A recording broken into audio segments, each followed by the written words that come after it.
Greetings, saints. Today, and I have been tasked with giving a summary of Mark 15 and 16. Let's start it off.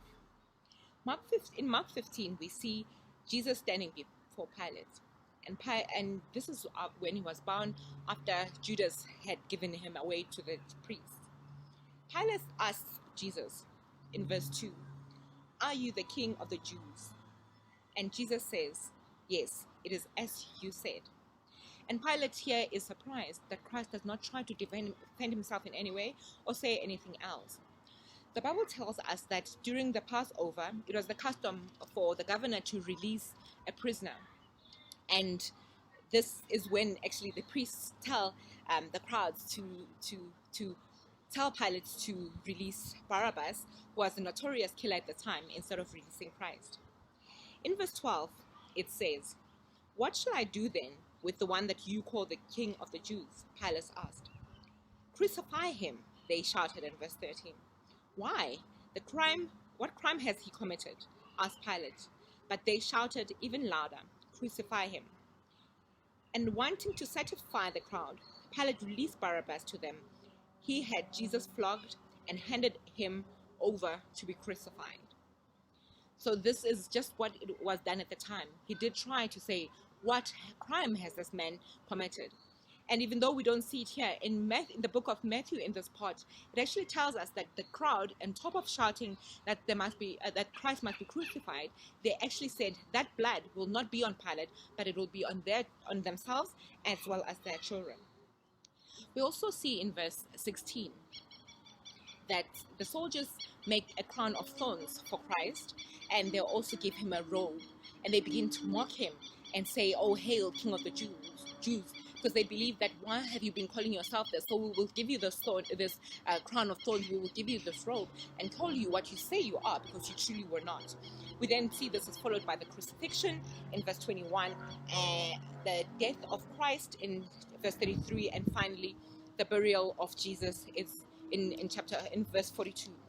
I'd like to bring our attention to then Mark 16, which is the resurrection of Christ. And this is where I would like us to concentrate for today. After the resurrection of Christ, we know that there was this huge conspiracy where a lot of people were saying, because Christ said that he was going to live in 3 days, we need to actually put a guard at the tomb. We need to put this huge rock so that his disciples cannot come and steal his body.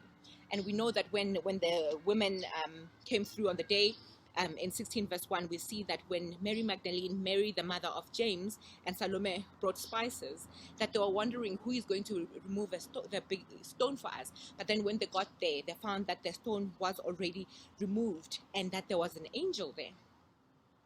In verse 6 it says, "Don't be alarmed," he said. This is the angel. "You are looking for Jesus, the Nazarene, who was crucified. He has risen. He is not here. See the place where he was laid, but go and tell his disciples and Peter, he is going ahead into Galilee. There you will see him, just as he told you."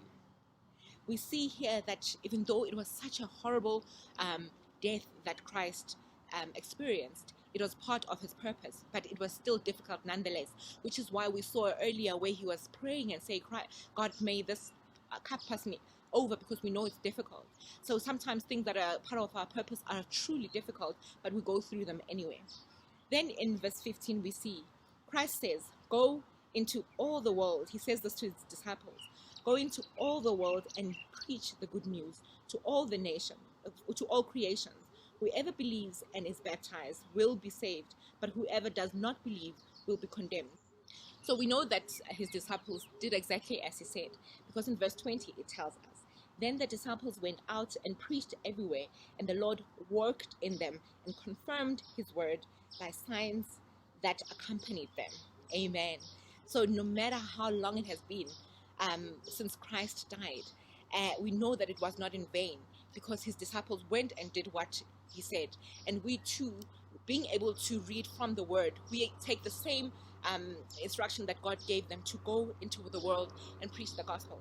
And that is why we read the word. That is why we go to church, and that is why we speak to others, so that we may do what Christ told us to do. Enjoy the reading, and I hope that we will see you this evening as we are discussing discussing all of this further in our daily Zoom discussions. God bless.